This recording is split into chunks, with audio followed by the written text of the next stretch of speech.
मंगलाचरण करेंगे। ओम नमः सिद्धेभ्या जय श्री ओम नमः सिद्धेभ्या जय श्री ओम नमः सिद्धेभ्या। मंगलम भगवान वीरो मंगलम गौतमो गणी मंगलम कुंद कुंदाद्यो जैन धर्मोस्तु मंगलम। सर्वमंगल मांगल्यम सर्वकल्याणकारकम प्रधानम सर्वधर्माणां जैनम जयतो शासनम। जैनम जयतो शासनम जैनम जयतो शासनम।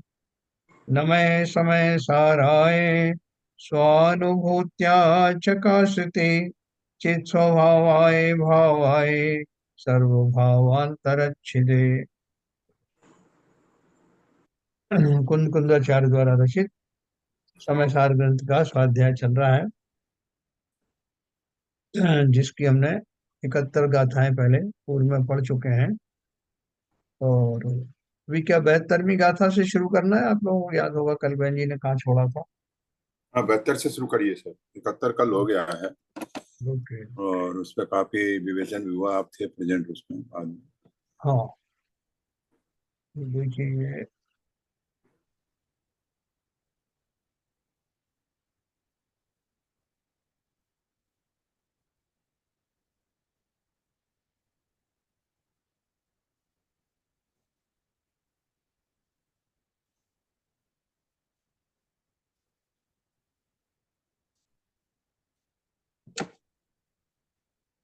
ये हो गया था क्या, ये 47 नंबर श्लोक?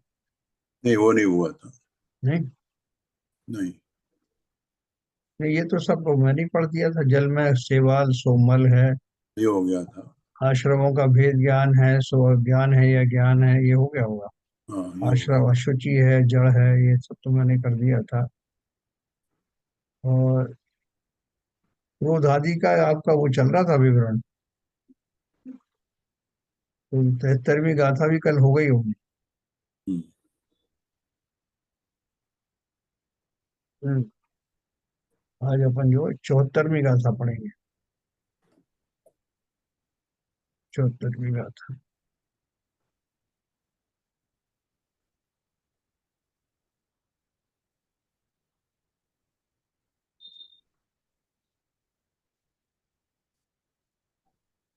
तो ये गाथा शुरू करता हूँ 73वीं गाथा से। ये नहीं आय हुई में थी। हाँ, नहीं हुई थी ना। नहीं। हाँ, ये शुरू करता हूँ। अहमेको खलु शुद्धो निम्मम ओणान नान दंसन समग्गो तम मिठिदो तच्चितो सव्वे एधे खयम नेमि। अहिमेकः खलु शुद्धः निर्ममतः ज्ञान दर्शन समग्र है तस्मिन् स्थितस्तच्चित् सर्वाणि तान् क्षयं नयामि।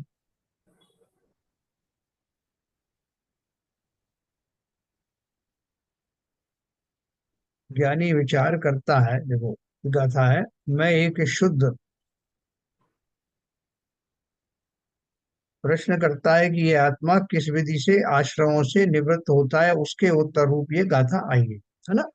यह शिष्य ने क्या पूछा था कि ये जो आश्रम है जिनसे कर्मों का बंद होता है, वो आश्रमों का अभाव कैसे होगा, यानी आश्रमों का अभाव होना मतलब संवर कैसे आएगा। तो उसके उत्तर में ये गाथा आई। हिंदी में उसका है, मैं एक शुद्ध ममत्व ही नरु ज्ञान दर्शन पूर्ण हूँ, इसमें रहूं स्थित लीन, इसमें शीघ्र ये सब क्षय करूं।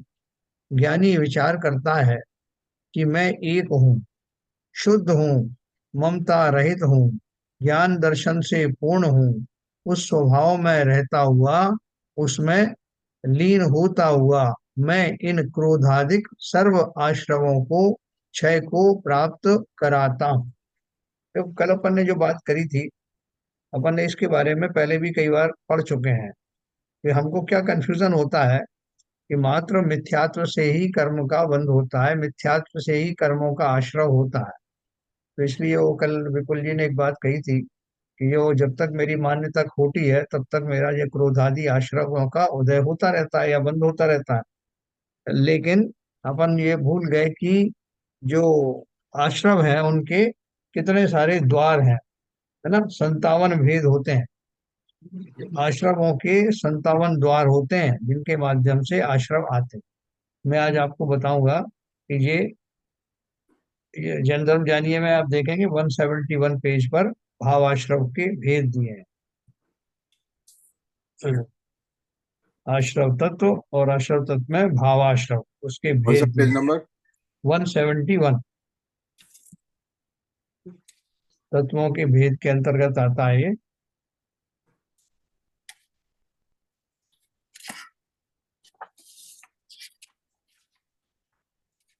भाई साहब, बड़ी 12 भावना में भी 57 के जिक्र जिक्र आया है।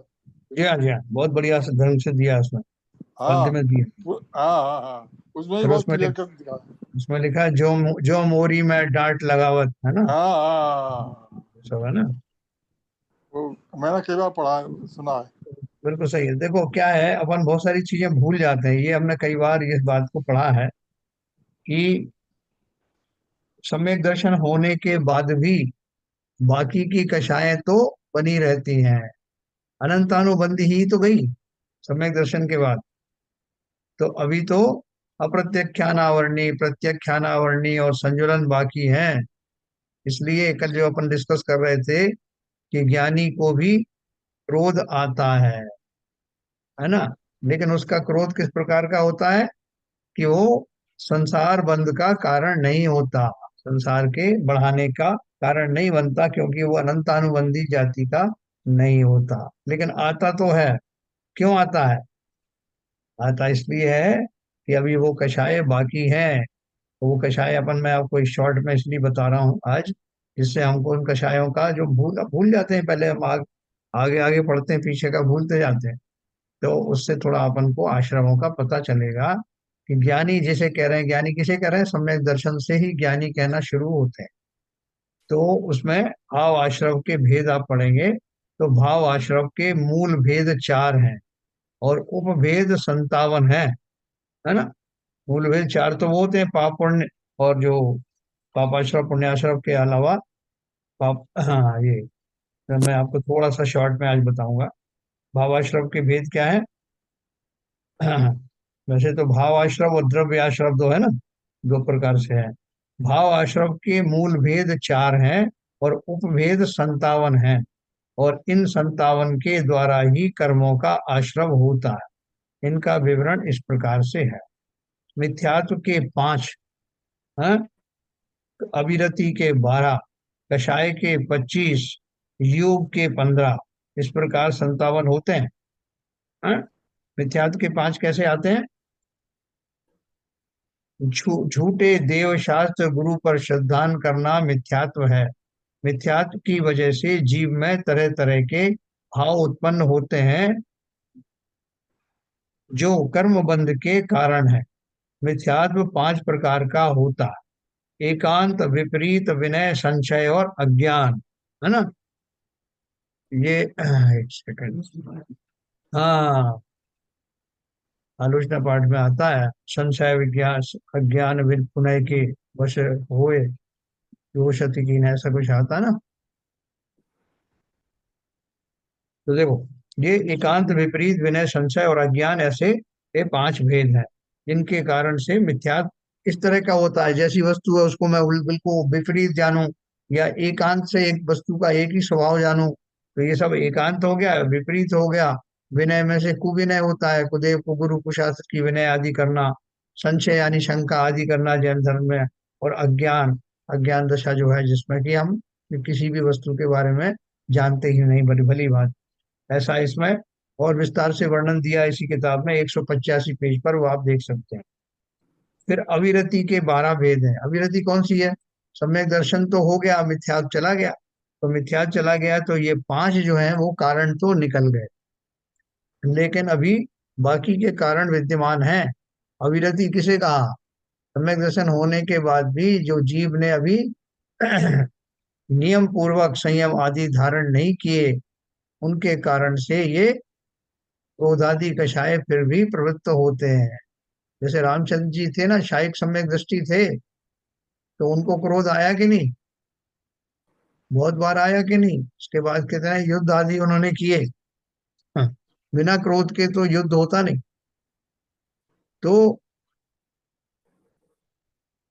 कई बार उन्होंने किसी ऐसे जीवों को सबक सिखाने के लिए जो सम्यक दृष्टियों को परेशान कर रहा था, ऐसा वो राजा सिंगोदर को उन्होंने परास्त किया। तो बहुत सारे जैन रामायण में आप पढ़ेंगे तो ये सब जो सम्यक दर्शन होने के बाद भी क्रोध आदि की उत्पत्ति संभव है, और वो संभव क्या, अच्छी खासी है। इसलिए तो अविरति के 12 भेद बताए। आत्मा के अपने स्वभाव से हटकर अन्य विषयों में लगना या व्रतों को धारण न करना अविरति है। अर्थात इसमें चारित्र ग्रहण की प्रवृत्ति नहीं होती। इसके 12 भेद हैं। 6 प्रकार के जीव, उनकी अवहेलना करना, उनके बारे में ज्यादा कोई सोच विचार ना करना, उनके बारे में उनको बचाए रखने का नियम ना लेना। 5 स्थावर और एक त्रस, इस प्रकार 6 प्रकार के जीवों के रक्षण का भाव न होना, तथा इंद्रियों तथा मन को वश में नहीं करना। अगर कोई युद्ध कर रहा है तो ये उसमें ये स्थावर और त्रस जीवों का मरण तो निश्चित है ना? तो जो स्थावर जीवों का तो और आगे तक भी जाता है। तो इस प्रकार से 5 इंद्रियों मन को वश में नहीं करना है। अविरति के 12 भेद हैं आश्रम के। फिर कषाय तो है ही 25। और कषायों में अपन ने क्या पढ़ा? अपन क्रोध क्रोध को खाली बहुत बड़ा पोर्शन समझ रहे हैं इन आश्रमों का। क्रोध आदि तो एक छोटा सा भाग है। इसमें जो तीसरे नंबर पे कषाय हैं, 25 कषाय, उन कषाय में से क्रोध एक कषाय। तो इसलिए हम उसको बहुत लार्ज मान करके चलते हैं कि भाई साहब क्रोध जीत लिया तो सब कुछ जीत लिया, ऐसा नहीं। और वो क्रोध आदि जो है अलग अलग निमित्त से अलग अलग जीवों को होता है। 25 किस तरह से भेद आते हैं? हाँ, 4 चौको 16, 4 तरह की कषाय इंटू अनंतानुबंधी, अप्रत्याख्यान, प्रत्याख्यान और संजुलन। नौ चार कर 4 तरह की 4 कषाय, 16 तो ये हो गए।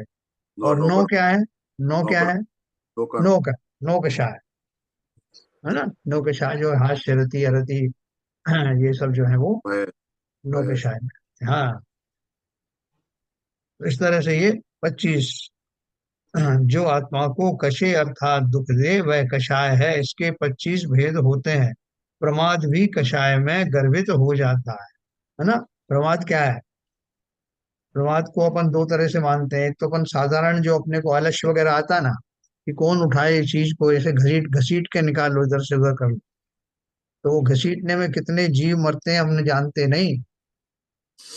या जो वो गृहिणी जो अपने गरम गरम उसमें से ढक्कन ढका हुआ है उसको वैसे के वैसा उठा करके नीचे रख देती हैं इस डायरेक्शन से ही। तो सारे जो जीव हैं जो वहां हर जगह होते हैं जीव, वो सब मर के उसमें चिपक जाते हैं। तो उसको बहुत जतन पूर्वक रखना। ये सब आरंभी जो हिंसाएं होती हैं उसमें ये सब आता है। तो अपन उसको उल्टा करके और ऐसी जगह पे जहाँ वो जहाँ जीवों जीवों का संचरण ज्यादा ना हो, ऐसी जगह रखते हैं। बहुत अपने को सावधानी रखनी है। तो ये सब जो किस में आता है, ये सब प्रमाद में आता है। और प्रमाद का मुख्य लक्षण क्या होता है? अपने स्वरूप के प्रति असावधान होना, है ना। अगर मैं ये भूल जाऊं कि मैं तो चैतन्य द्रव्य हूँ और मनुष्य पर्याय में हूँ, मेरे द्वारा किसी भी प्रकार की हिंसा आदि ना हो, इसका मैं भरपूर ध्यान रखूं, तो किंचित मैं प्रमाद से बच सकता हूँ।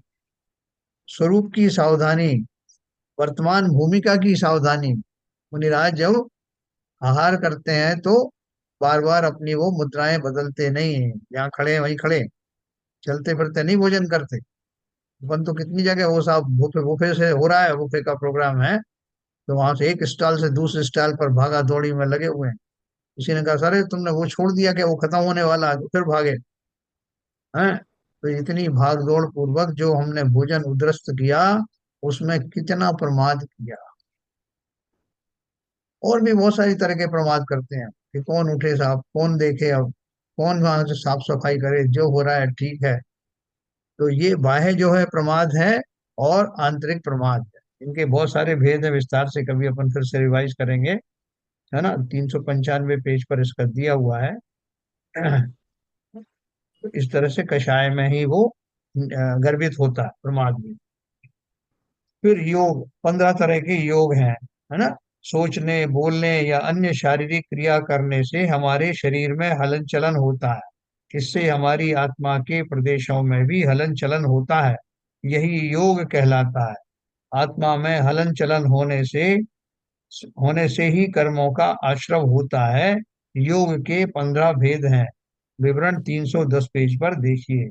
इस प्रकार भाव आश्रव के 57 भेद। ये मैंने आपको क्यों बताया, कल अपना जो टॉपिक चला था ना, क्रोधादि जो कषाय हैं, वो क्रोधादि कषाय न केवल मिथ्यात्व के कारण होते हैं, बल्कि जैसा मैंने आपको बताया कि दो तरह का, जब भी कर्म बंद होता है तो मुख्य रूप से मोहिनी कर्म के कारण ही होता है। नवीन कर्म बंद होता है। मोहिनी कर्म के दो भेद हैं। पहला है दर्शन मोहिनी, दूसरा है चारित्र मोहिनी। तो अगर हमने सम्यक्त प्राप्त कर लिया, तो जैसे कल विपुल जी का भूपेंद्र जी कह रहे थे ना कि तक हमारी मान्यता खोटी है तब तक ही क्रोधादि होते हैं, तो बहन जी ने बताया था नहीं, क्रोधादि तो बाद में भी होते हैं। तो क्यों होते हैं? क्योंकि ये तो एक छोटा सा भाग है उसका, जो मिथ्यात्व है। मिथ्यात्व तो उसमें देखो, आपने इसमें देखा होगा, मिथ्यात्व के 5 भेद हैं। उसके बाद अविरति है, फिर कषाय है, जो क्रोधादि कषाय है ना, तो कषाय में, ये कषाय किसके भेद है? चारित्र मोहिनी के भेद। तो चारित्र मोहिनी तो अभी जारी है ना। तो अभी तो खाली एक चौकड़ी कषायों की गई है जिनको सम्यक दर्शन हो गया, बाकी की अभी 3 चौकड़ी बाकी हैं। तो इसलिए वो ज्ञानियों को भी होता है। हाँ, छठवें गुण स्थान तक को अविरत सम्यक दर्शन अविरत, सॉरी, अप्रमत्त। हाँ, 7वें से अप्रमत्त गुण स्थान शुरू होता है और छठे तक प्रमत्त गुण स्थान रहता है। इसमें प्रमाद भी निहित है। और कषाय भी अभी बनी हुई हैं। संजुलन कषाय तक तो कषाय है ही ना। सूक्ष्म लोभ कषाय 10वें गुण स्थान में होता है।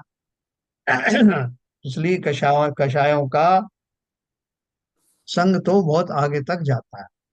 अब सवाल यह है कि क्रोध से ऊपर की जितनी कषाय हैं, क्रोध तो उन सब में उपजता है। जैसे मैं बार बार उदाहरण देता हूँ कि बीमारी हो जाती है तो शरीर अपने को स्वस्थ करने के लिए अपना तापमान बढ़ा देता है, उसको हम बुखार कहते हैं।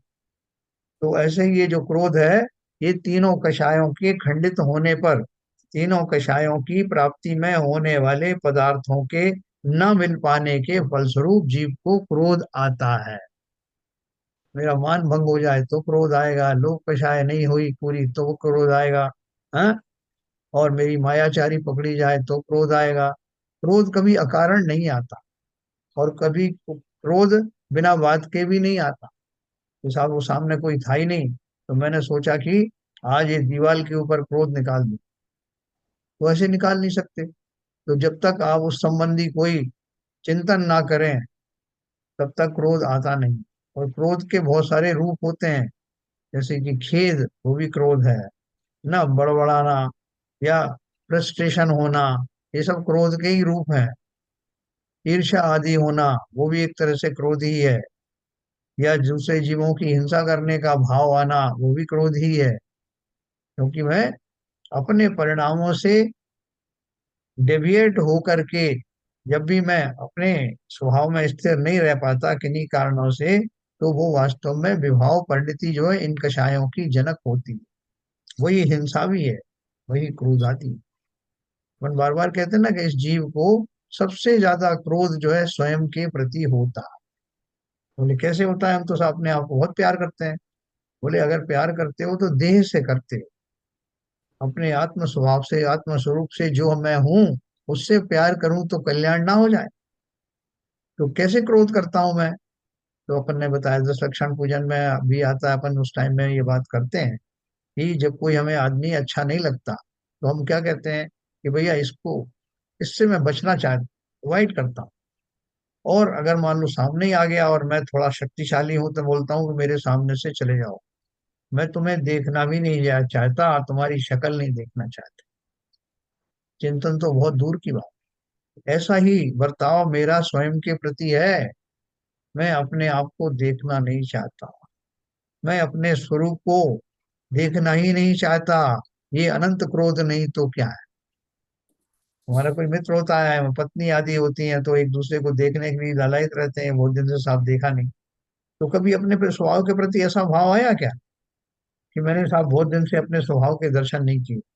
तो ऐसा भाव आता है ज्ञानियों को, जो जिन्होंने आत्मा का साक्षात्कार किया है और समय समय पर डुबकी लगाते रहते हैं। चौथे गुणस्थान से पांचवें गुणस्थानों में ये अभ्यास ज्यादा होता है, पांचवें से छठे में और ज्यादा, छठे से सातवें में और ज्यादा, और इस तरह से उसका फ्रीक्वेंसी बढ़ती रहती है और जल्दी जल्दी साक्षात्कार होता रहता है। और मैं तो चाहता ही नहीं हूँ, मैं जानता भी नहीं हूँ कि मैं कौन हूँ। इसलिए आचार्यों ने कहा कि इस जीव को मिथ्यात्व दशा में सबसे ज्यादा क्रोध स्वयं पर ही होता है। स्वयं को देखना नहीं चाहता, कोई आत्मा की बात कर दे तो मैं सुनना नहीं चाहता। साहब क्या दी, आत्मा आत्मा लगा रखा है, हमें और काम करने तो तुम्हें आत्मा उलझा के रख दिया। पूजन में भी आत्मा और बाहर भी आत्मा, सब जगह आत्मा आत्मा। हाँ, किसी ने देखी, देखी किसने कि आत्मा कहाँ है? तो ये फालतू की बात लेके बैठ जाते हो आप। तो वो करो जरा पूजन पूजन, जय जय नाथ परम गुरु हो, तो उससे कुछ फायदा वायदा भी हो। आत्मा किसने देखी, किसने है? ये हमारा अनंत क्रोध है, आत्मा के प्रति अत्यंत अरुचि है। तो ऐसा क्रोध ज्ञानियों को नहीं होता। अब जो अपन बात कर रहे थे ना, इस जाति का नहीं होगा, तो इस जाति का तो भाई क्रोध साहब, तो। हाँ जी। भाई साहब किसी से कहते हैं ना, इसकी आत्मा इतनी मर चुकी है, तो ये किस परिप्रेक्ष्य में कहते हैं और इसका मतलब क्या हुआ? हाँ, बताओ भाई, तो कौन बताएगा? शैलन जी बोलो, आत्मा मर जाने का अर्थ क्या है? ये मर जाने का मतलब ये है कि आदमी को क्रूरता, मतलब उसके जो कर्मों का जो योग चल रहा है, बहुत ही बहुत ही खराब चल रहा है, और उसको हमेशा क्रोध में रहता है, या कपट में रहता है, या दुश्मनी के लिए, मतलब तो जिसे कहते हैं ना कि, तो वो कोई भी काम को जो है उल्टे तरीके से ही सोचता है।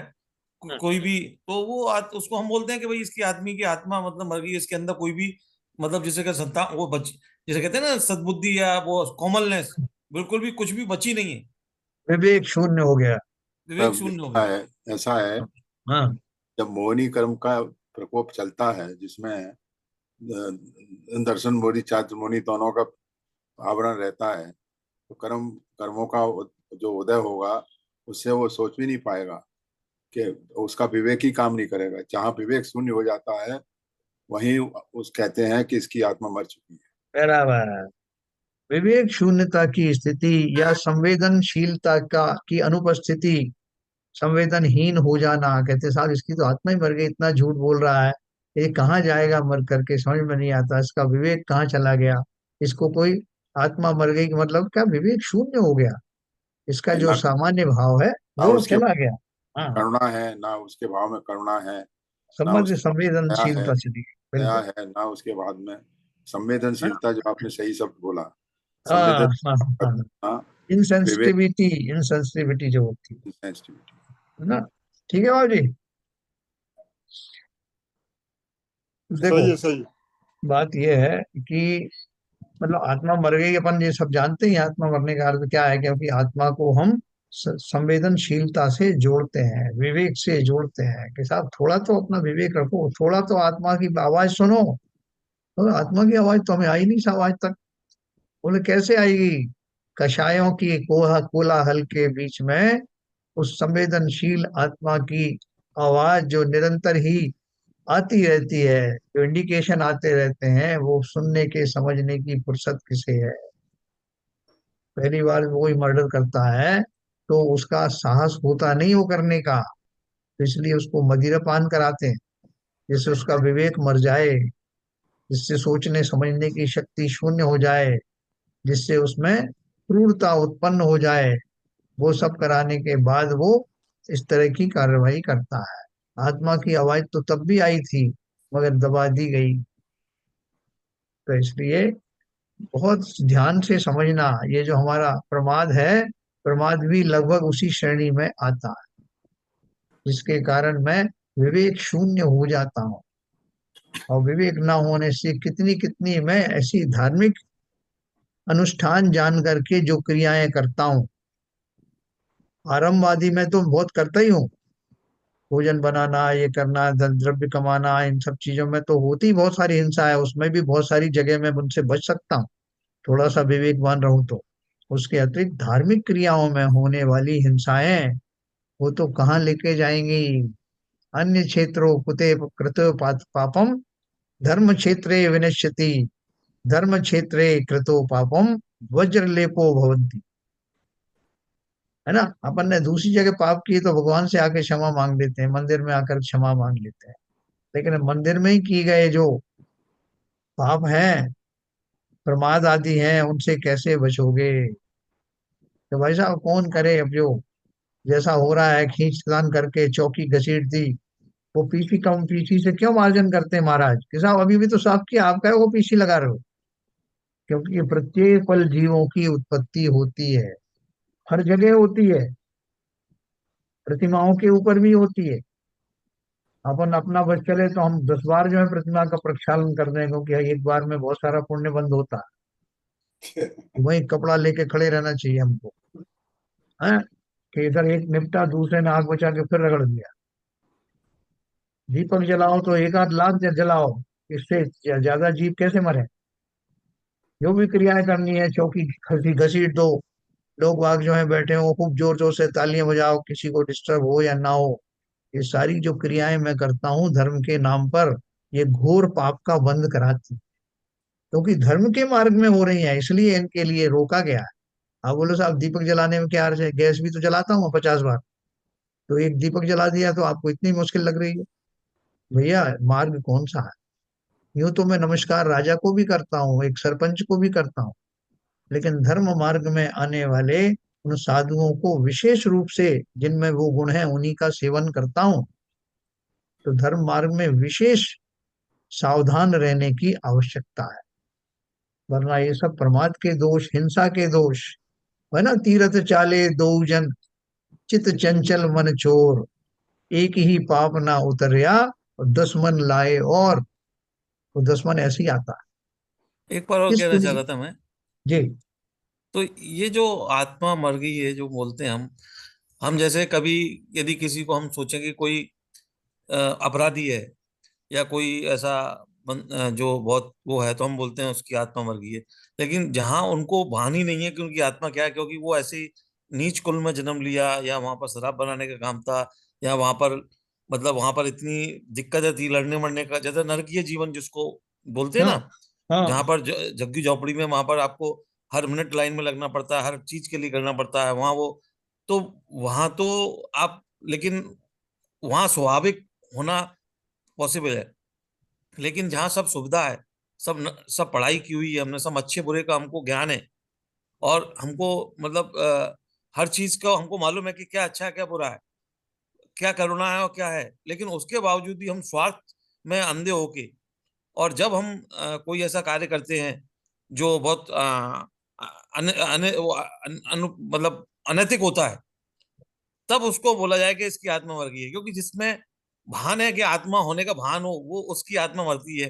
और जिसको आत्मा होने का भान ही नहीं है, उन आदमी को तो बेचारे वो तो कर्म ही ऐसे लेके आए हैं कि जिनको नरकीय जीवन में ही जीना है। और तो वहां के उसमें थोड़ा देखो मैं आप सोच। आप सही कह रहे हैं। देखो ऐसा है कि दो मेजर कैटेगरी हो गई। एक तो वो जो जीव है, अब जैसे एकेंद्रीय आदि जीव है, या पंचेंद्रीय में भी बहुत अभावग्रस्त जीव है, जिनका कुल भी बहुत नीचा कुल है, अभावों में जी रहे हैं, दरिद्री हैं, डूले लंगड़े हैं। उन सब जीवों के लिए तो ये आत्मा की बात करना अकल्पनीय है, उसके लिए तो अपन बात कर ही नहीं रहे, क्योंकि वो तो पहले ही इतने बड़े दुख के उसमें डूबे हुए हैं, इतनी ही प्रतिकूलताओं के वश में जी रहे हैं, सो उनके लिए तो ये बात, इस मुहावरे का उपयोग नहीं किया जाता। इससे भी बड़ा मुहावरा उनके लिए है।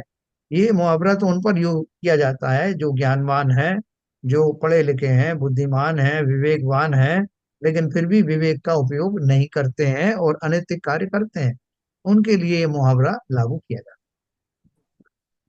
ठीक है साहब, तो देखो नहीं, बिल्कुल अब ये सही, अपन बिल्कुल सही। अपन बात ये कर रहे थे कि ये जो क्रोधादि कषाय हैं, इनकी जो संतति है, वो अज्ञान से उत्पन्न हुई, ये बात बिल्कुल सही। क्योंकि अज्ञान के कारण ही वो प्रमाद आदि का जन्म भी हुआ, नहीं तो मैं जानता क्या कि प्रमाद क्या होता है। मैं जानता क्या कि स्वरूप क्या है, स्वरूप की असावधानी कैसे होती, स्वरूप ही नहीं जानता। तो इसलिए सबसे पहली जो है मेरी मिथ्यात्व दशा जो है पहले नंबर पर आश्रमों में आती है। परिग्रह में भी मिथ्यात्व पहले आता है। तो मोहिनी कर्म के जो दो भेद हैं, दर्शन मोहिनी और चारित्र मोहिनी, तो सबसे पहले दर्शन मोहिनी का खात्मा हो करके जीव चतुर्थ गुण स्थान में सम्यक्त में आता है। और सम्यक्त में आने के बाद भी उसके क्रोध आदि तो रहते हैं, लेकिन कम से कम वो अनंतानुबंधी जाति के नहीं होते, और वो बहुत बड़ा अचीवमेंट है। अनंतानुबंधी के ना होने से अब मैं संसार में ज्यादा रुलूंगा नहीं, इस बात की गारंटी। लेकिन क्रोध आदि फिर भी देखे जाते हैं, तो इस वजह से मैं, मेरे लिए कोई वो एक्सक्यूज नहीं है। जैसा हमने अच्छे अच्छे ज्ञानियों को देखा है, वो भी क्रोध करते हैं, तो मेरे करने में कोई हर्ज नहीं। ऐसा नहीं। क्रोधों का थोड़ा टाइप समझना छोड़ पड़ेगा, कौन सी कषाय है ना। अनंतानुबंधी चली गई, अब मैंने फिर भी व्रत नियम संयम आदि नहीं लिए। तो जब व्रत नियम संयम आदि ले लिए तो अप्रत्याख्यानावर्णी कसाय भी चली गई, पंचम गुण स्थान में आ गया, लेकिन मुनि नहीं बन पाया। क्यों? क्योंकि वो कषाय उस जाति की, प्रत्याख्यानावर्णी जाति की कषाय बाकी थी। जब वो कषाय चली जाती हैं तब मैं, मेरा भाव मुनि दीक्षा का होता है। और वो भी चली गई, उसके बाद भी मुनि होने के बाद भी जब तक मेरा छठा सातवां गुण स्थान का आदान प्रदान चलता रहता है, तो संयोजन कषाय भी बनी रहती हैं। वो कषायें कहाँ आगे तक जाती हैं, 10वें गुण स्थान तक सूक्ष्म लोक कषाय रहता है।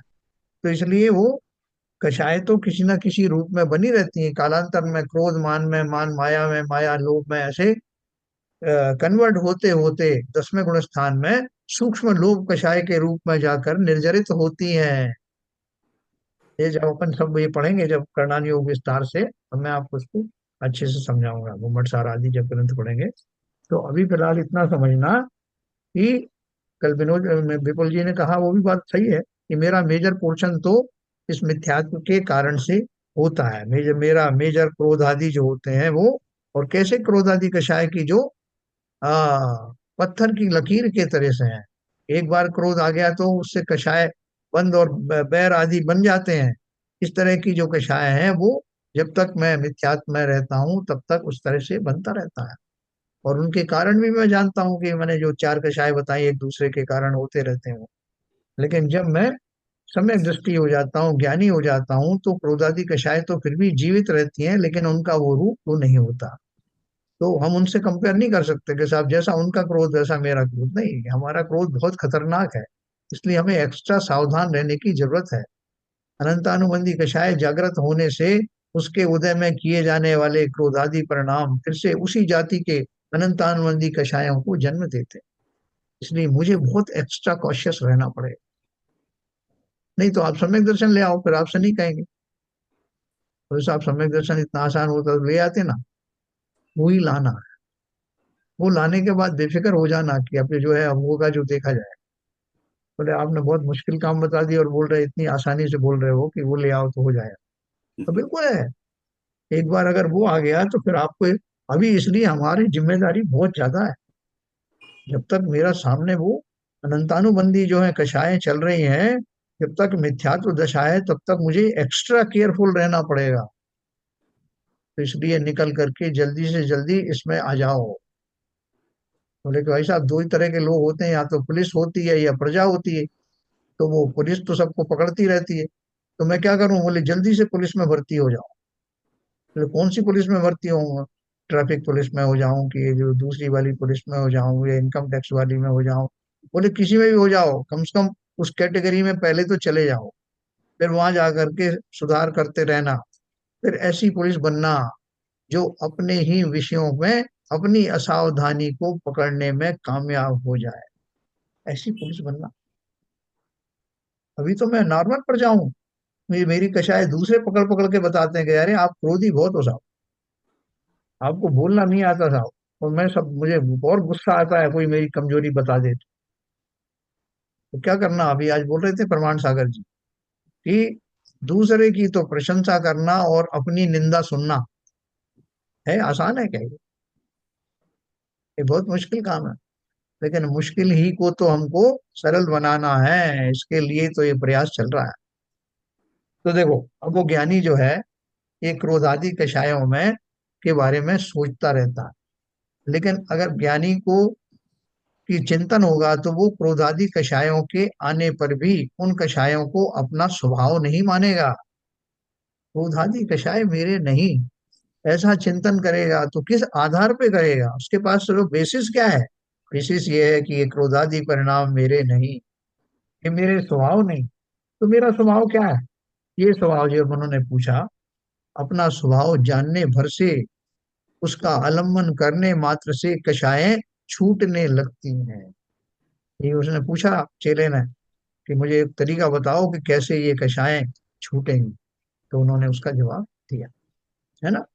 यानी विचार करता है कि निश्चय से मैं एक हूँ, शुद्ध हूँ, ममता रहित हूँ। काय की ममता है? शरीर आदि के प्रति होने वाली ममता, या मेरे जो विभाव भाव है उनसे भी मुझे ममता हो जाती है।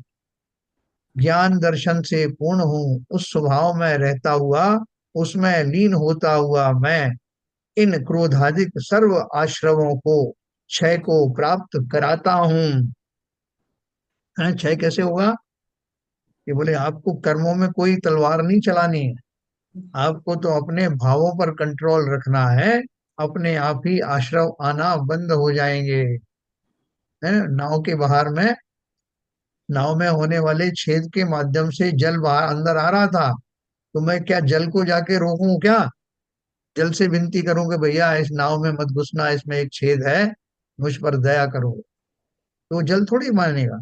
तो क्या कर सकता हूं मैं स्वयं ही अपने उस छेद को बंद कर, जल आना बंद हो जाएगा। तो इसी तरह से मैं अपने स्वभाव में का आश्रय जब लेता हूँ, अपने आप ही संवर को प्राप्त हो जाता हूँ कि मेरा क्या स्वभाव है। मात्र इसका चिंतन करो, चिंतन करते ही मुझे अपना उस रहस्य का पूर्ण परिचय हो जाएगा कि किस वजह से ये सब कर्म अंदर प्रविष्ट हो रहे थे। यह मैं, यह आत्मा, देखो क्या सोचता है वो। मैं यह आत्मा प्रत्यक्ष, अखंड, अनंत चिन्मात्र ज्योति, अनादि अनंत, नित्य उदय रूप, विज्ञान घन स्वभावत्व के कारण एक हूँ।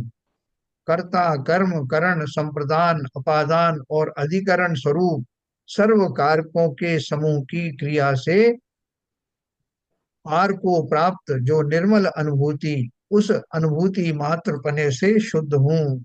उद्गल द्रव्य जिसका स्वामी है, ऐसे जो क्रोधादि भावों का विश्व रूपत्व यानी अनेक रूपत्व, उसके स्वामी पने रूप स्वयं सदा ही नहीं परिणमता होने से ममता रहित हूँ।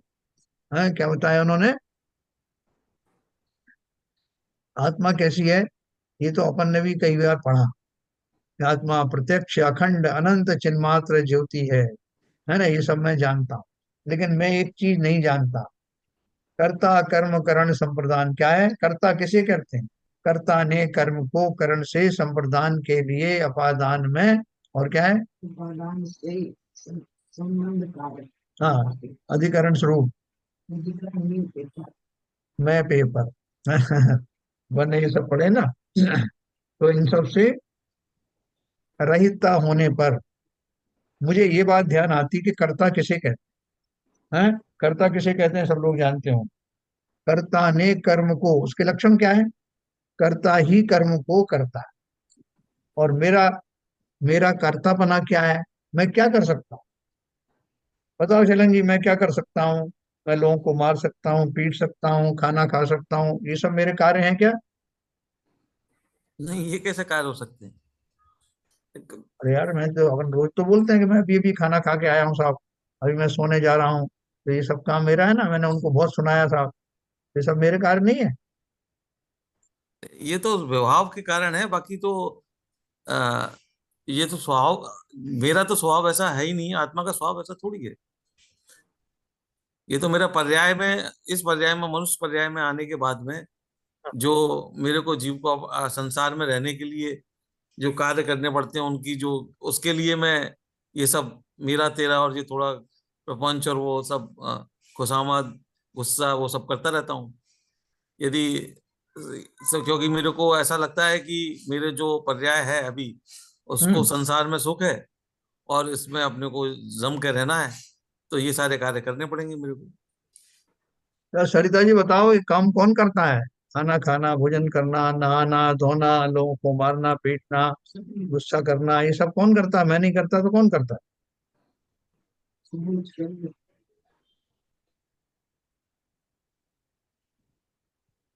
हाँ सरिता जी हैं उधर? आज नहीं है लगता। चलो कोई और बताइए, और कोई बताओ जो बता सकता है। मैं तो केवल भाव कर सकता हूँ, हाँ। और जो खाना पीना ये तो शरीर में जो होता है वो मैं तो केवल निमित्त मात्र हूँ, मैं करता कुछ हम्म। नहीं हूँ। कर जो कुछ हो रहा है वो स्वयं अपने आप होता रहता है। हम्म। मैं भाव नहीं करता सर, हूँ केवल। इसमें इसमें सर ये तो मानना पड़ेगा कि व्यवहारने से तो मैं ही करता हूँ ये सब चीजें, और हम्म। निश्चयने से मैं नहीं करता, तो न्याय का फर्क पड़ जाएगा। हाँ। व्यवहार अगर नय हम से कर मैं व्यवहार जिन्हें नय हमें से मैं करता करता हूँ, इसका अर्थ क्या है? व्यवहार नय से मैं करने का अर्थ क्या है? व्यवहारने से मैं करने का अर्थ ये है कि जिस पर्याय में मैं हूँ और जिन कर्मों से मैं बंधा हुआ हूँ, उस अवस्था में मैं करता हुआ पाया जाता हूँ, लेकिन निश्चय से जो आत्मा का जो शुद्ध स्वरूप है, विदाउट कर्मों के बिना जो उसका शुद्ध स्वरूप है, उसमें वो कुछ नहीं करता। तो उस अपेक्षा से देखा जाए तो मैं नहीं करता हूँ, और पर्याय की अपेक्षा देखा जाए तो मैं करता हूँ। भोजन चलिए आदि को भोजन, एक मिनट, भोजन को हजम आप कर लेते हो? बालों को आप बढ़ाने के लिए स्वतंत्र है? कब मेरे बाल इतने बढ़ जाएं, मेरे नाखून इतने छोटे हो जाएं, मैंने अभी जो खाया था वो तुरंत हजम हो जाए, वो सब आप करते हो व्यवहार से? नहीं, वो तो शरीर का, वो तो पुद्गल की अवस्थाएं हैं, वो तो मेरे, नहीं मैं नहीं करता। तो फिर आप क्या करते हो व्यवहार में? केवल भाव करते हैं। क्या नहीं, करते व्यवहार में ऐसा तो बोल सकते हैं ना कि बाल बढ़ा तो नहीं सकते, लेकिन बाल कटा तो सकते हैं। हो? देखो ये सारी प्रक्रियाएं इतनी क्लोज हैं कि हम भ्रमित हो जाते हैं कि ये जीव की क्रियाएं हैं या पौद्गलिक क्रिया है। जीव, एक बार सीधा सिद्धांत याद रखो, जैसे अभी बाबूजी ने कहा ना, जीव मात्र भाव कर सकता है। तो जब वो किसी को भोगने का भाव, किसी को खाने का भाव, ये सब जो कुछ करता है, तो सिर्फ चिंतन पूर्वक, भाव पूर्वक ही कर पाता है। मैं इसको मार दूं, इसको उठा दूं, इसको ये कर दूं, वो तो सिर्फ भाव कर सकता है। बाकी की अगर उसके आसपास रहने वाले द्रव्य मेरे भावों का निमित्त बनते हैं, तब वो घटनाएं होती हैं। अगर शरीर में सामर्थ्य हुआ तो सामने वाले को चांटा मार दिया, बिल्कुल अगर सही शरीर बात। में सामर्थ्य हुआ तो किसी को भोजन आग दे दिया। लेकिन मैं खुद ही अपंग बैठा हुआ हूँ, मैं पैरालिटिक अटैक वाला हूँ, और सामने वाला जो है मेरा बच्चा बैठा है, मैं चाहता हूँ कि इसको खाना खिला दूं, तो मैं कुछ नहीं कर पा रहा हूँ। मैं अपने शरीर को भी आज्ञा नहीं दे पा रहा हूँ। आज्ञा मतलब मेरे भावों से वो परिणमित हो जाए, ये भी मेरी शक्ति से बाहर है फिलहाल। हाँ है, सही बात। तो इसलिए शरीर की कोई क्रिया जीव करता नहीं, चाहे व्यवहार से चाहे निश्चय से। हाँ व्यवहार निश्चय से तो सवाल ही नहीं सोचने का, व्यवहार में भी वो सिर्फ भाव कर सकता है। सिर्फ भोजन की ही बात नहीं है, इंद्रियों के, पांचों इंद्रियों के विषयों का जो भोग हम कहते हैं, वो सिर्फ मानसिक भोग होता है। ऊपर से हमको लगता है मैंने भोगा, क्या भोगा? सिर्फ मान से, मन से ही भोगा। जब बोलते हैं कर्म फल दे करके चले गए, कर्मों को भोग के भोगे बिना जाते नहीं, भोगने का अर्थ क्या? कि जब मैं मानसिक रूप से उनसे जुड़ जाता हूँ, ओ कितना दुख हो रहा है, तो वो भोग ना भोग कहा जाता है। कल किसी ज्ञानी ने एक बहुत अच्छा उदाहरण दिया था कि एक व्यक्ति है, उसका, उसके कोई स्वजन जो है हॉस्पिटल में भर्ती था, वो उसको देखने के लिए वहां चला गया और पूरी तन्मयता से उसकी सेवा कर रहा। इस बीच में उसका एक कर्म का उदय आया। वो कर्म का उदय क्या आया कि उसकी बहुत सारी जो प्रॉपर्टी थी, धनादि थे, वो सबके रेट बहुत कम हो गए। शेयर मार्केट का काम भी करता था, तो शेयर मार्केट उस दिन एकदम धड़ाम से गिरा, और वो 15 दिन तक एकदम सबसे नीचे स्तर पर रहा। और वो, उसको कुछ पता ही नहीं, वो हॉस्पिटल में था। जब हॉस्पिटल से निकल करके बाहर आया, तब तक जो मार्केट फिर से बूम कर रहा था, बल्कि पहले से ज्यादा बूम कर रहा है जो वो छोड़ के गया था उससे। वो बहुत प्रसन्न हो गया कि देखो सेवा का तुरंत फल मिला मुझे। उसको नहीं मालूम, वो उन दौर से नहीं गुजरा कि जब वो ऑलमोस्ट नेगेटिव में आ गया था। अगर वो उसके सामने वो घटित होता तो उसके दुखी होने का कोई ठिकाना नहीं था।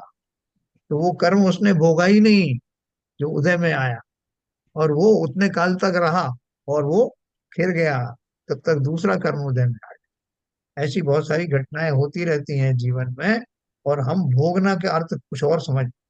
भोगने का सीधा सीधा अर्थ है कि मैं भावपूर्वक उन घटनाओं में जुड़ करके दुखी सुखी होता हूं या नहीं, वही भोगना है। बीमारी भी हो जाती है लोगों को। अभी उनको जो गजकुमार मुनि के सिगड़ी जलाई थी, तो उन्होंने उस कर्म को भोगा या नहीं भोगा? अब वो जब भोगा साहब, सिगड़ी तो जली, लेकिन भोगते तो केवल ज्ञान होता क्या?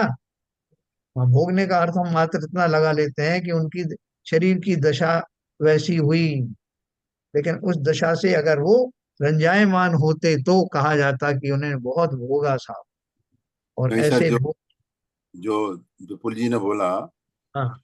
उन्होंने बोला व्यवहार की दृष्टि से वो ऐसा करता हुआ पाया जाता है, तो ये नहीं अपना नहीं, वो ठीक विवाह है। विवाह की मान्यता है, मिथ्यात्व की मान्यता है कि मैं कर रहा हूँ, उसके साथ ऐसा हाँ, हो रहा तो इसलिए तो अपन समझा रहे हैं ये बात, जो इसलिए समझा रहे हैं कि भोगने का अर्थ क्या है।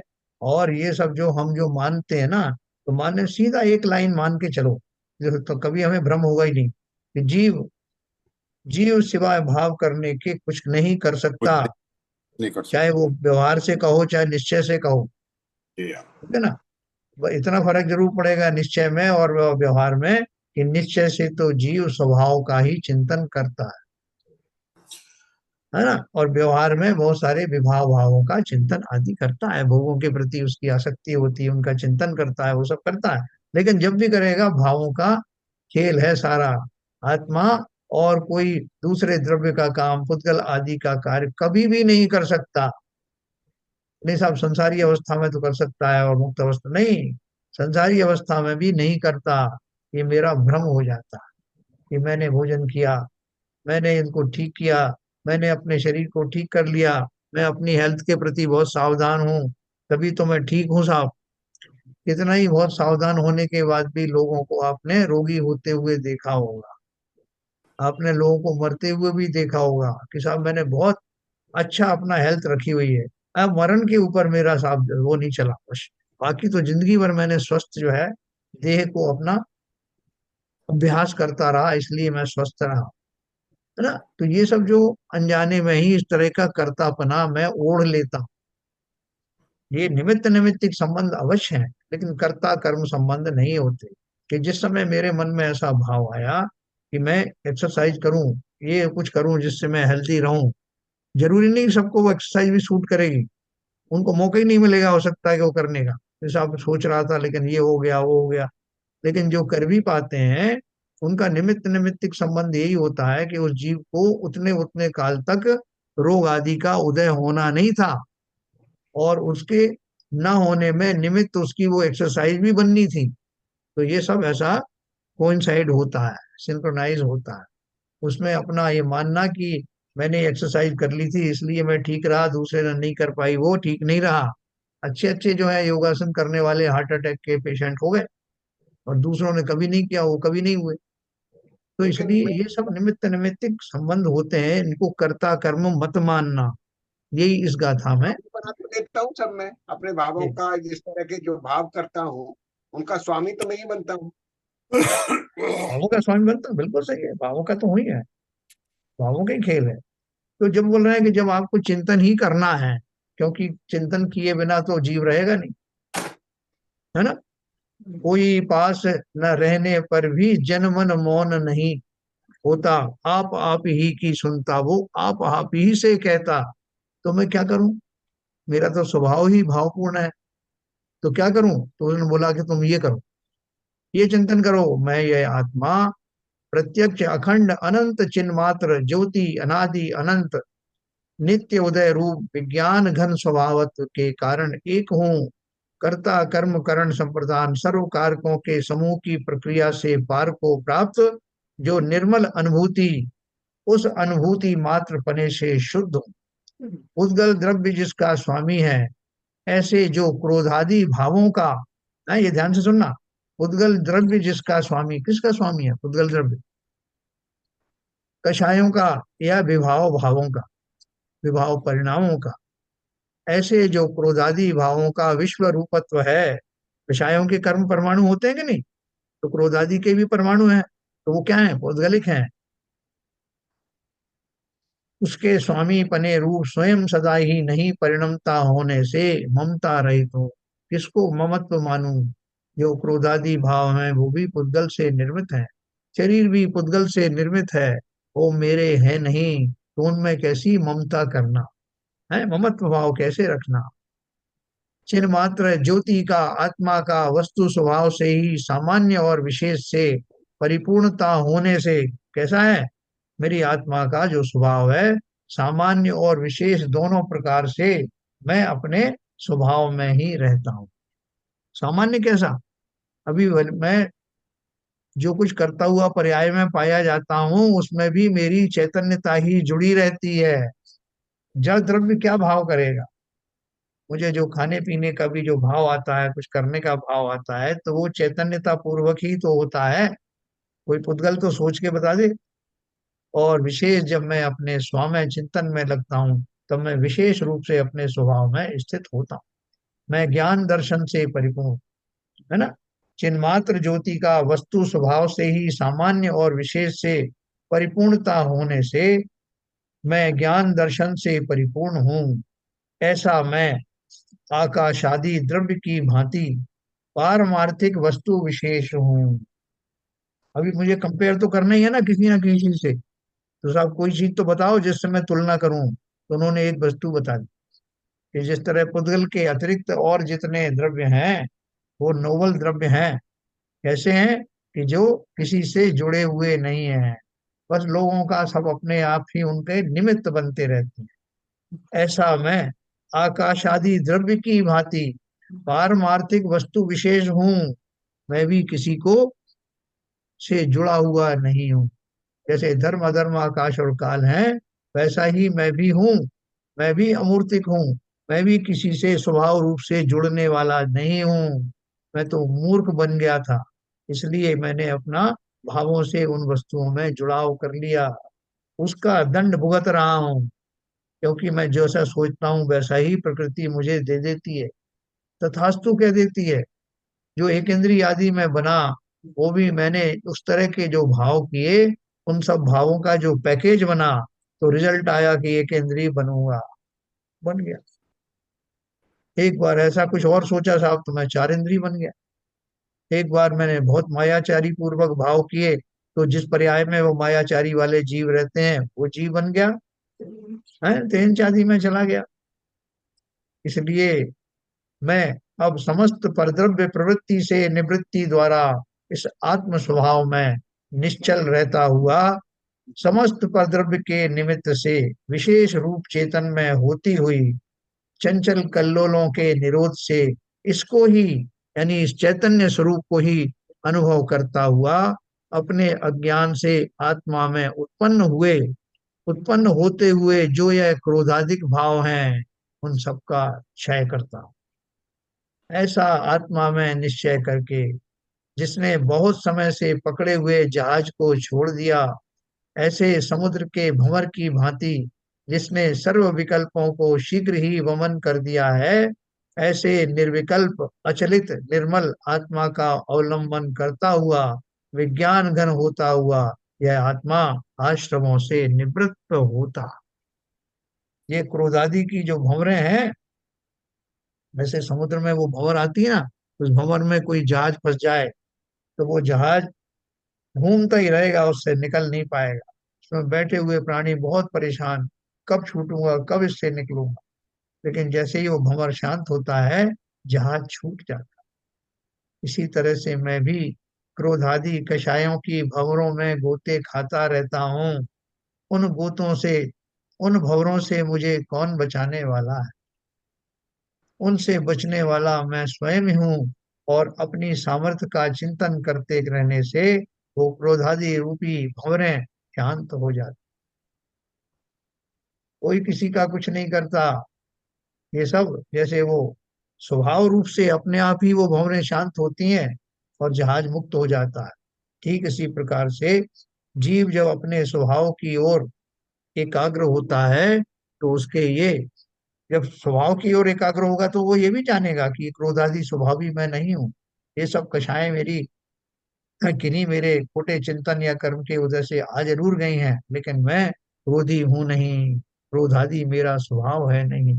अपने स्वभाव को ईमानदारी से चुम्बन करने से, अवलोकन करने से, उसमें ही एकत्व भाव रखने से अपने आप ही परद्रव्य छूट जाते हैं, गिर पड़ते हैं, है ना। मैंने दो तीन लोगों को पकड़ के रखा था कहीं एक जहाज पर चढ़ने के लिए। मैंने उनको अपना परिजन समझ करके अपने दोनों हाथों से भरपूर पकड़ रखा था, दो तीन हाथ पकड़ रखे। लेकिन किसी ने बताया कि ये तुम्हारे नहीं है, जल्दी करो, जो सामने खड़े हैं ये है तुम्हारे। तो मेरे वो हाथ छूटेंगे कि नहीं, जिनसे मैंने उन दूसरों को पकड़ रखा था। और इनको छोड़ करके किसको पकड़ूंगा मैं, तुरंत अपने स्वजनों के ऊपर मेरा हाथ चले जाए। ठीक उसी प्रकार से जिन क्रोधादि कषायों को मैंने स्वीकार कर रखा था, अंगीकार कर रखा था, उनसे एकमकार हो रहा था, अपने स्वभाव के दर्शन होते ही वो सब अपने आप ही छूट जाते हैं। जिस तरह से शिकार करते हुए उस सिंह के मुंह से चारण रिद्धिधारी मुनि के वचनों के पढ़ते ही मुंह से वो हिरण का टुकड़ा छूट कर गिर गया। ठीक उसी प्रकार जब जब मैं अपने स्वभाव में आरूढ़ होता हूँ, क्रोधादि कषाय कहाँ चले जाते हैं पता भी नहीं चलता। इसलिए कल मैं इसका भावार्थ आपको एक बार फिर से सुनाऊंगा। सिर्फ एक अपने स्वभाव पर दृष्टिमान रहने वाले व्यक्ति सब कुछ प्राप्त कर लेते हैं, और विभाव भावों से छूटने का एक बहुत बड़ा तरीका यही है। शिष्य ने यही पूछा था आचार्य से कि कैसे छूटे वो, तो उसका उत्तर उन्होंने इस गाथा के रूप में दिया। कल अपन इस गाथा को और एक बार भावार्थ पढ़े। ठीक है सर, थोड़ा अपने को बहुत समझ में आया बहुत है? बढ़िया, बहुत सनई सनई सनई सनई। आगे बढ़। देखो उस टाइम में अपन जब ये चिंतन करते हैं तो अपने को ऊपर, अपने ऊपर बड़ा अफसोस भी होता है कि मैं कैसा मूर्ख हुआ है। मेरा इतना बढ़िया उत्कृष्ट मेरे भाव है, मेरा ऐसा स्वभाव है, मैं कहाँ ये खोटे भावों में पड़ जाता हूँ, कैसा मूर्ख हूँ। जैसे पर्याय में भी अपन किसी पे गुस्सा हो जाते हैं, बाद में अपने को समझ में आता है अरे मैंने नाहक गुस्सा किया है, वो तो बेचारा कुछ और कहना चाहता था, मैंने क्या से क्या समझ लिया। ठीक उसी प्रकार से जब मैं अपने स्वभाव का आश्रय लेता हूँ तो अपने समस्त किए हुए प्रभावों, खोटे दुर्व्यवहारों के प्रति बहुत पश्चाताप जैसा होता है। ये अगर मेरी दशा आ रही है तो अवश्य ही मैं सुधर रहा हूँ। भाई मिस्टेक, अगर किसी कुसंगति में जाके कहीं फंस जाओ तो हाँ, हम यही सोचते रहते हो कि कहाँ फंस गया मैं, कहाँ आ गया मैं। यस। तो चलिए अच्छा, अपन मैं इसको, वो चीज कह रहा था सर। हेलो, हाँ जी, मैं क्या कह रहा था, जब मेरे इस तरह के दुर्भाव मेरे अंदर चलते हैं, उस समय भी ज्ञान मेरा जानता है कि मैं गलती कर रहा हूँ, ठीक है। आप बिल्कुल। सही नहीं। देखो ये है आपने बहुत बढ़िया बात कही। रहा हूँ, क्रोध कर रहा हूँ, मान कर रहा हूँ, उस समय भी मैं अंदर से जानता हूँ कि मैं गलत कर रहा हूँ, मेरे दुर्भाव हैं ये। नहीं, आपने बहुत अच्छी बात कही। कोई आपको ये बता भी दे कि भाई साहब आप इसके ऊपर गलत गुस्सा कर रहे हो, इसने ऐसा नहीं किया, तो आपको पता भी लग गया, तब भी मेरा एक मान गशा है ना, वो हाँ, उससे क्षमा मांगने नहीं देगा। वो बोलेगा हाँ हाँ मैं समझ गया कि मैंने गलत किया, मगर कह दिया तो कह दिया, अब क्या है, अब उनसे क्षमा मांगू क्या। ऐसा ज्ञान में आते हुए भी इतना साहस वही कर पाते हैं जो वास्तव में ज्ञानी होते हैं। ये साहस की बात है। क्षमा मांगना बहुत, कहते हैं ना, कायरों का काम नहीं। क्षमा वीरस्य भूषणम। ना अपना अगर जान गए हैं, अगर मेरे से कुछ अपराध हुआ है, मैंने किसी के पास कुछ वास्तव में किया है, तो दिल से हृदय से क्षमा मांगना, देखा देखी नहीं, खाली उसका खाना पूर्ति के लिए नहीं, तब मेरे वो वास्तव में जो विभाव आरपी भाव जैन धुलें। जो आरपी जैन ने बोला, जी, वो भाव तो वैसे हैं कि जो चेंज होने के प्रोसेस में है। जनरली तो जो भाव होते हैं, जिनके क्रोध करने के भाव होते हैं, या जिनके कपट के भाव होते हैं, जिनके प्रपंच के भाव होते हैं, वो उनको कभी समझ ही नहीं आता। वो तो सोचते हैं कि हम सही हैं, हाँ, संसार में ऐसे ही रहा जाता है। यस, दूसरे को दबाया जाता है। इनका कहना है उसे या तो मालूम तो लाइन है रहता या ना तो कि आपको ऐसे ही करना पड़ेगा। वो मतलब उनका तर्क बिल्कुल एकदम और उसको बिल्कुल हेजिटेट नहीं होते।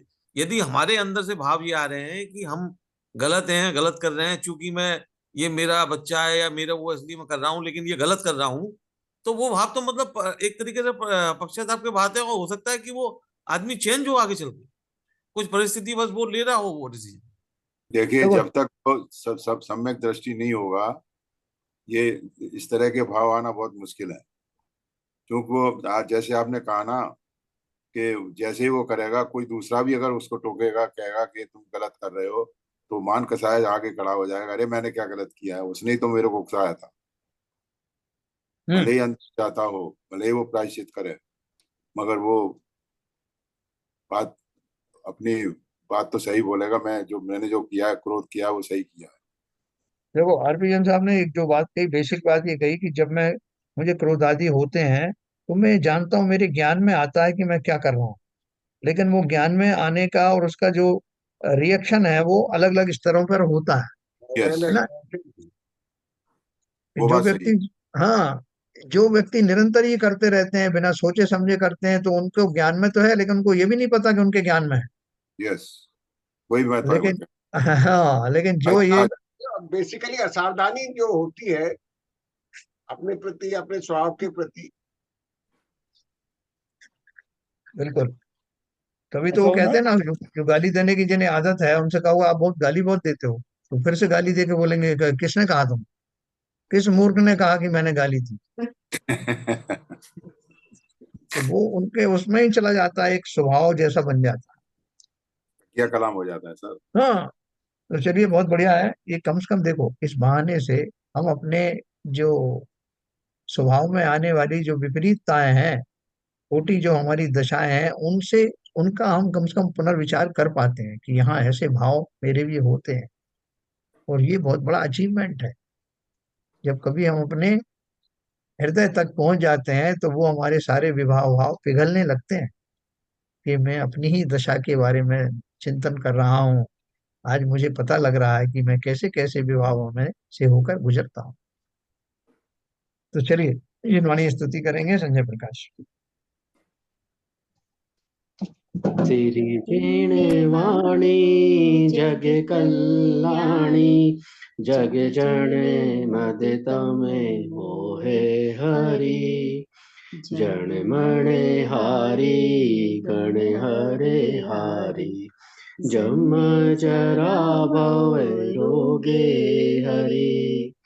तेतैराणं दिव्य जुणिं जो पढ़ै सुड़ै मय्ये धारै। नाणं सुखे मणन्तं धरिये, सासदे मोखे पदं पावै। सासदे मोखे पदं पावै। जिनवाणी माता की जय।